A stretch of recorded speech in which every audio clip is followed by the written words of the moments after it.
pues para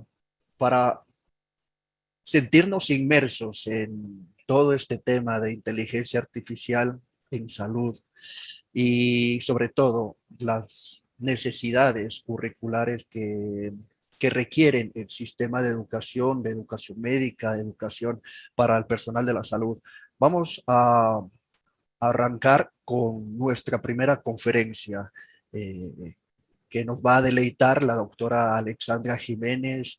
Ella es pediatra intensivista, es experta en gerencia e innovación, educación médica.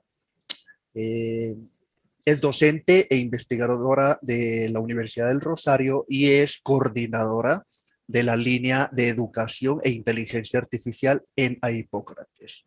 Doctora Alexandra Jiménez, muy bienvenida. Muchas gracias por estar acá, por deleitarnos con toda su experiencia y con la conferencia que nos va, el tema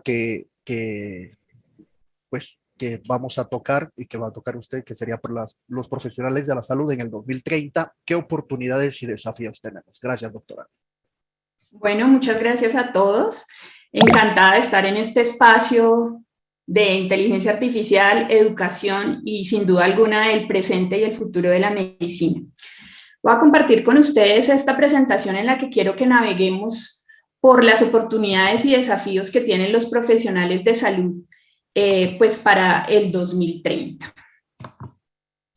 Bueno, entonces para hablar de oportunidades y desafíos, lo primero que tenemos que tener en cuenta es que depende de la perspectiva por donde se vea. Como ustedes ven acá, uno puede ver dos jirafas o un elefante, ¿cierto? Entonces, ¿qué mirada tiene la academia? ¿Qué mirada tiene la clínica? ¿Qué mirada tiene la tecnología respecto a lo que es la medicina del 2030? Pues vamos a trabajarlo en este contenido. Voy a tratar 3 puntos. El primero, el panorama del sector salud. El segundo, la perspectiva que tienen los estudiantes frente a la transformación digital en salud. Es un preliminar de una encuesta que se realizó a través de Hipócrates. Y en tercer lugar, el papel de la educación en salud para el 2030. Realmente estamos educando los jóvenes que van a hacer frente a estos desafíos, siendo un puente o más bien estamos ahondando en una brecha. Ahora bien, lo primero que tenemos que tener en cuenta es el panorama laboral. No tendría por qué ser diferente en este momento la cuarta revolución industrial respecto a lo que ha pasado en la primera, en la segunda, en la tercera. Todos los cambios y todos los desafíos tecnológicos que han venido sucediendo implican que hay un cambio en las condiciones laborales, que hay un cambio en el número de empleos y en las características y los perfiles laborales que se buscan. Como ustedes pueden ver, antes de la inteligencia artificial, en un ejemplo sencillo de 3 flujos de trabajo, normalmente es aquel trabajo que es realizado solamente por una persona sin ninguna ayuda, digamos, de máquina o inteligencia artificial o algún grado de automatización. Está otro que es el que da, pues, digamos, manda la parada y da algunas directrices o toma decisiones y también está a cargo solamente de personas. Y algunos muy pequeños, como ven en el trabajo 1, en el trabajo 3, realizados por máquinas o por personas apalancadas con máquinas. Eso es antes de la inteligencia artificial. Pero ¿qué pasa después de la llegada de la inteligencia artificial? Y no estamos hablando de 2020 ni 2030, estamos hablando de 3 olas que vienen básicamente desde el 2005, 2008, 2010 y esta que estamos atravesando. Básicamente, si comparamos el flujo de trabajo antes de la inteligencia artificial y después de la inteligencia artificial, vemos un nuevo protagonista. Primero, la mayoría de los trabajos ya no se realizan exclusivamente por personas, sino por personas apalancadas en procesos digitales y de transformación. Y en segundo lugar, los procesos que son de toma de decisiones, de direccionamiento, no son solo realizados por personas, sino son realizados por personas que se basan en ayudas de inteligencia artificial, de automatización, de aprendizaje profundo para tomar decisiones también. Entonces, esta toma de decisiones por máquinas, por personas ayudadas por máquinas, nos ofrece un panorama que es muy diferente al que estamos viviendo o el que vivíamos antes de la inteligencia artificial. Hoy en día, entre más evolución tengamos, pues más posibilidad tenemos de necesitar una ayuda de algún soporte de índole tecnológico. Ahora bien, Para el 2020 se considera que más o menos el 97% de los trabajadores, y estoy hablando de cualquier rama, agricultura, ingeniería, metalmecánica, utilizan algún grado de herramienta tecnológica para su labor diaria. Entonces, uso del celular. Sin embargo, el panorama para Latinoamérica es diferente. Nosotros vivimos en una zona de amplias desigualdades. Más o menos el 70% de las personas en zona rural en Latinoamérica y el Caribe no tienen acceso a Internet.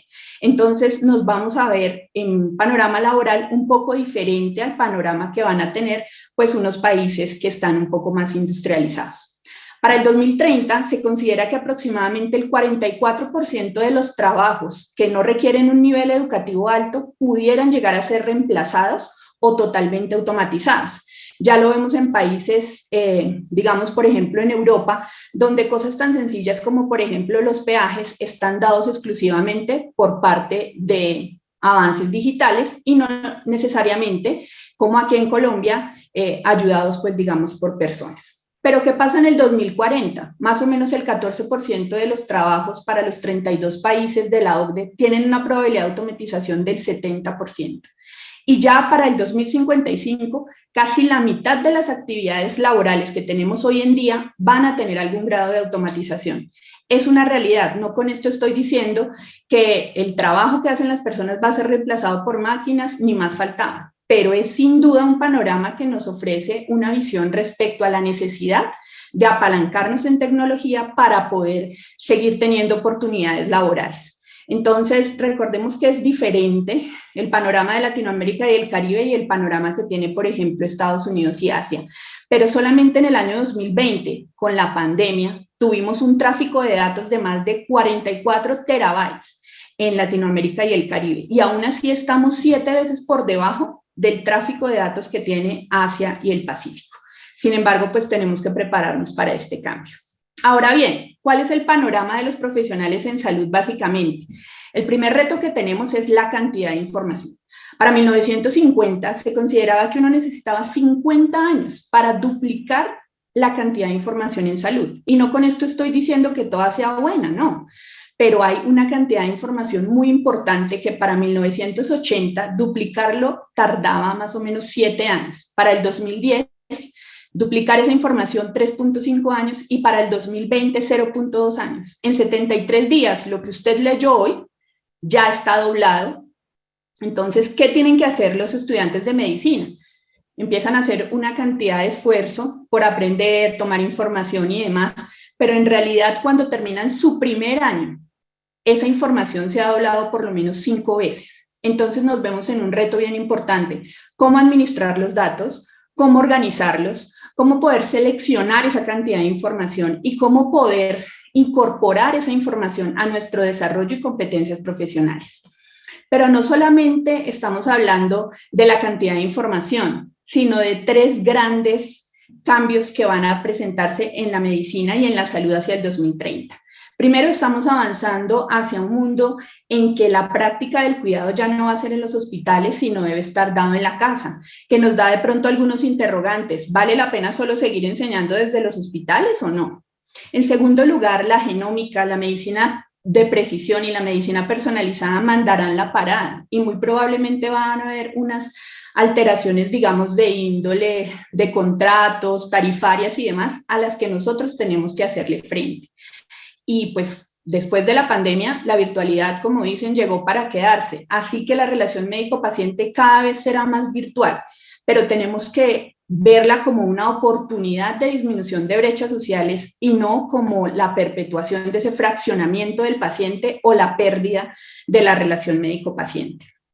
Pero no solamente son los desafíos que tiene la salud para el 2030, no son las personas que van a hacer frente a este desafío.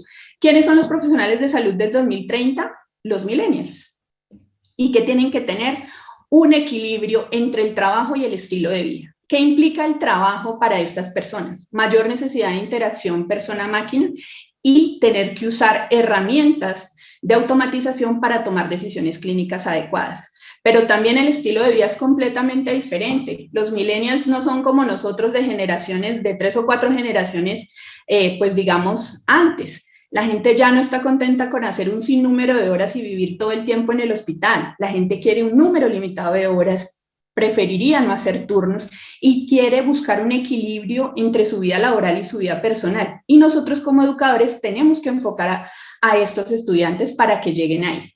Y pues digamos que en la búsqueda de este equilibrio tenemos, por supuesto, el burnout, que es una realidad para hoy. Los profesionales de salud que trabajan, por ejemplo, en mi área, cuidado intensivo, se acercan a cifras tan alarmantes como entre el 95 y el 97% del burnout. Entonces, es un desafío bien importante. Pero si nos preguntamos cuál es el panorama, cuál es la medicina, quiénes son los médicos que nos van a entender, las enfermeras, las terapeutas, vamos a ver quién es el paciente del 2030. Pues bien, el paciente del 2030 tiene una cantidad de información impresionante. Solo para darles una cifra, más o menos en el 2030 hubo más de 135,000 descargas de aplicaciones en salud. Y es que el paciente está lleno de datos. Y por eso, digamos, muchos de los grandes de la informática han mirado, digamos, la salud como una oportunidad de inversión y de investigación. Entonces, es importante tener en cuenta que, por ejemplo, dentro de las aplicaciones de salud, nosotros ocupamos el segundo renglón, solo nos ganan los juegos y las aplicaciones, digamos, de realidad aumentada y demás, que es lo que buscan algunos pacientes, pero todas las aplicaciones respecto a cuidado, bienestar, sueño y demás están a la orden del día. Ahora bien, qué tan buenas o no son, es responsabilidad de nosotros trabajar en eso. Y el perfil personal del paciente ya no es solamente cómo se llama, dónde vive y qué lateralidad tiene. No, no, no. Ahora necesitamos la biometría, y la biometría no la que le tomo yo cuando el paciente llega a una consulta, la biometría que me da su reloj digital, sus aplicaciones de salud, cuál es su ritmo, cuál es su historia familiar, qué preferencias tiene de comunicación, quiere que yo lo contacte a través de una cita virtual, quiere algo presencial. Necesitan además que nosotros vigilemos el nivel de actividad, la calidad de sueño, qué grado de adherencia tienen. Y por supuesto, nos vamos a enfocar en hacer pruebas predictivas y pruebas presintomáticas dentro del campo de la genética. Y sin lugar a dudas, pues básicamente la salud mental ofrece un renglón bien importante. Tenemos que detectar depresión y evaluar ansiedad. Ahora bien, esta relación, que es la que conocíamos antes, donde el profesional de salud era el único que tenía la información, eso se acabó. Esta es la realidad que tenemos hoy, pero es aún la realidad que van a tener los médicos y los profesionales de salud del 2030. El paciente y su ciberespacio, el paciente y su entorno digital. Un paciente que está en redes sociales, que quiere ser evaluado con biosensores, que utiliza la teleconsulta, que utiliza las apps médicas, que está siguiendo algunas recomendaciones a través de chatbots. Entonces, pues digamos que debemos hacerle frente a eso. Pero no solamente al paciente y su espacio digital. No debemos olvidar las metas de cuidado y la experiencia del servicio. Tenemos que generar valor y satisfacción. Y pues, como si no fuera suficiente trabajo que tenemos que hacer, además esto tenemos que entregarlo rápido, de calidad, ojalá todo metido en la nube y pues teniendo en cuenta los riesgos de ciberseguridad. Entonces recordemos que ya para la ley 2015 del 2020, donde se incorpora la historia clínica electrónica, tenemos en promedio más o menos 5 años para que ojalá todos los hospitales y las instituciones de salud logremos generar esa interoperabilidad. Ahora bien, ¿qué percepciones tienen los estudiantes frente a esa transformación digital? Ya vimos el panorama, ya vimos cómo estamos los médicos, los pacientes y en general las oportunidades laborales para el 2030. Pero ¿será que nuestros estudiantes creen lo mismo? ¿Estamos en sintonía o tal vez no? Pues bien, esta es una encuesta, 300 formularios que se llenaron de todas las universidades.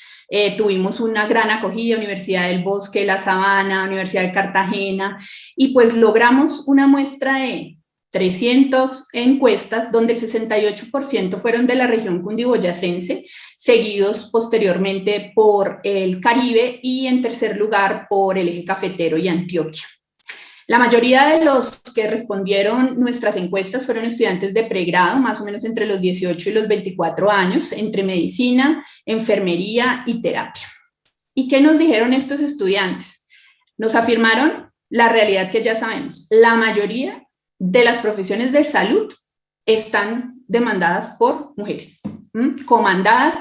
Y pues es muy importante tener en cuenta eso porque la transformación digital y el panorama laboral es diferente, lamentablemente, aún pues para hombres y para mujeres. ¿Qué otra cosa nos dijeron? El 60% de los estudiantes están muy interesados en temas digitales y cuando uno les pregunta cuál es la sensación básicamente que les genera hablar de inteligencia artificial, un porcentaje muy bajo, el 10% en realidad consideró que le generaba peligro, angustia de perder su trabajo o de pronto de estar reemplazado por algún otro periodo de automatización. Y tratamos de evaluar 4 ítems. Primero, alfabetización. ¿Qué tanto sabemos de inteligencia artificial en salud? ¿Qué tanto sabemos de conocimientos digitales? A través de esta pregunta, ¿conoce o ha oído acerca de las aplicaciones de inteligencia artificial? Quisimos averiguar los límites. ¿Creen ellos que tal vez van a ser reemplazados en algún momento por máquinas? Quisimos saber también el impacto. ¿Qué habilidades creen ellos que necesita un profesional para el 2030? Comunicación, tecnología, las mismas, ninguna en particular. Y por último, ¿qué implicaciones tiene? Ellos creen que la transformación digital es ya, es en 5 años, es en 20. ¿En cuánto tiempo consideran que vamos a estar aplicando esto a la medicina? Y pues nos encontramos con esto. El grado de alfabetización es directamente proporcional a pues el nivel de educación que tiene el paciente y pues el profesional. Entonces, para nivel de pregrado, 64% de los estudiantes conocían o habían oído por lo menos algo de inteligencia artificial en salud. El 76% de los que están haciendo una especialización, primera especialización, bien sea medicina o enfermería, y los de las maestrías, pues más o menos 84%.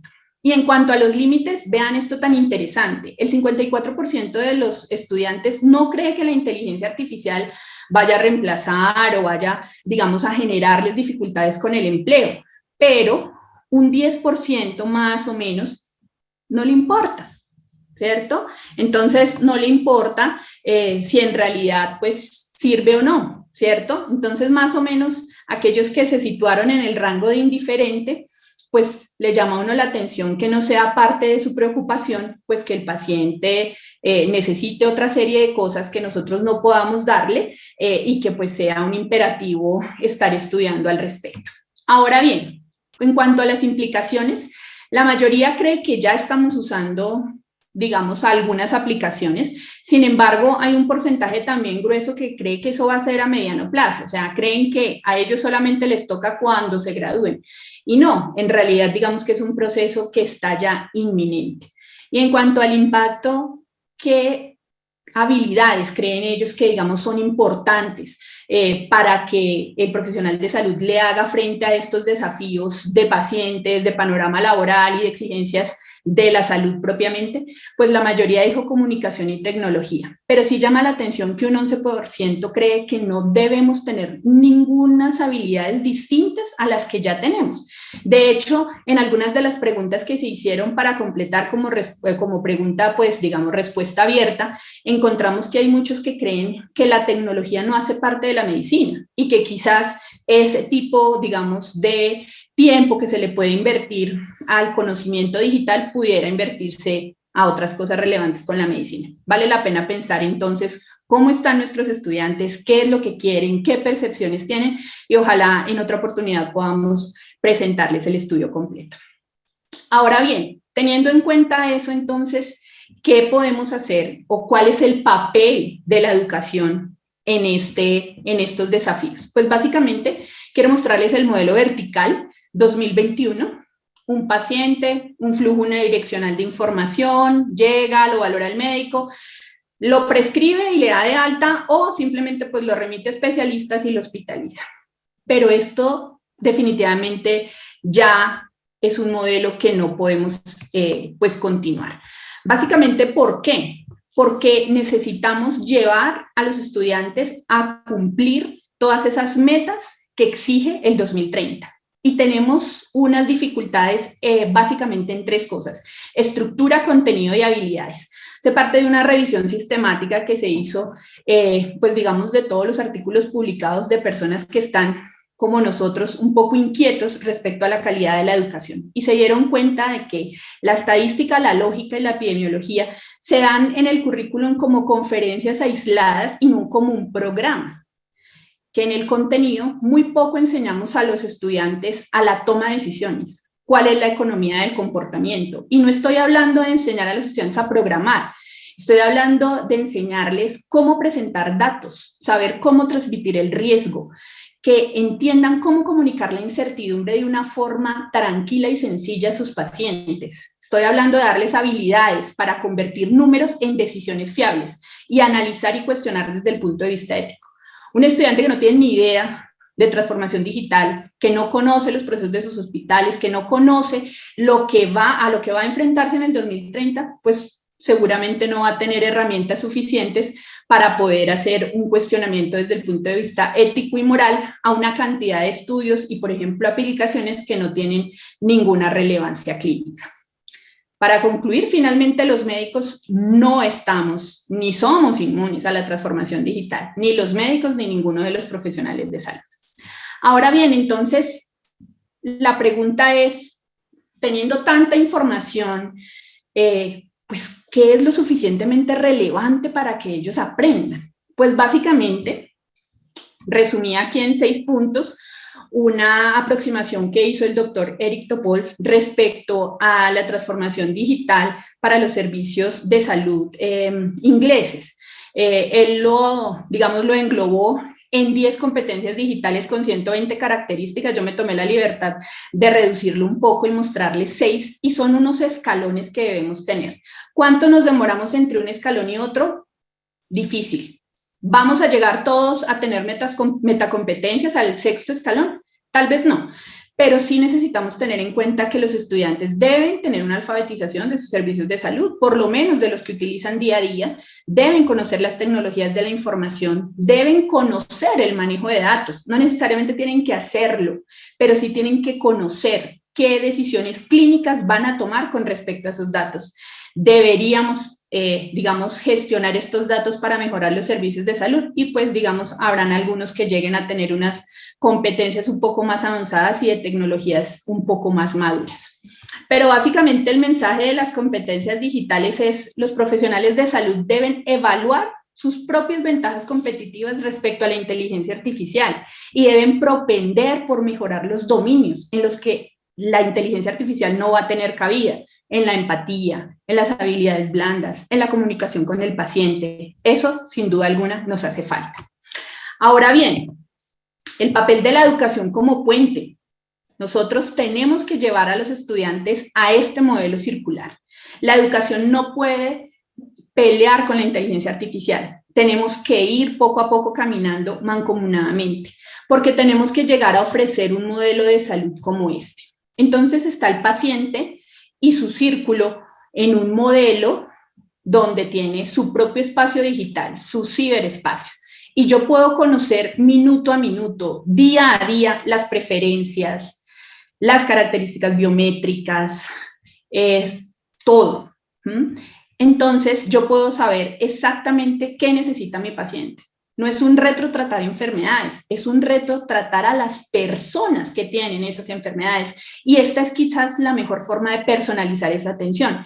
Y como ustedes ven, los equipos de salud tenemos que trabajar en una retroalimentación constante. El paciente tiene que decirnos si lo estamos haciendo bien o no y tiene que darnos una información precisa. Esa es el modelo circular, la verdadera medicina personalizada. Ahora bien, pues yo quisiera dejarles ya para terminar este panorama, después de haberles contado un poco de los desafíos laborales en general, los desafíos para la medicina del 2030, el papel del médico, las características del paciente, las percepciones que tienen nuestros estudiantes y cómo desde el punto de vista de educación podemos ayudar, ojalá no a hacer brecha, sino a hacer puente, este mensaje. Este es un trabajo, uno, intersectorial, no podemos hacerlo todo. Y segundo, multidisciplinario. Como ustedes lo ven acá, traté de hacerlo, lo más gráfico posible.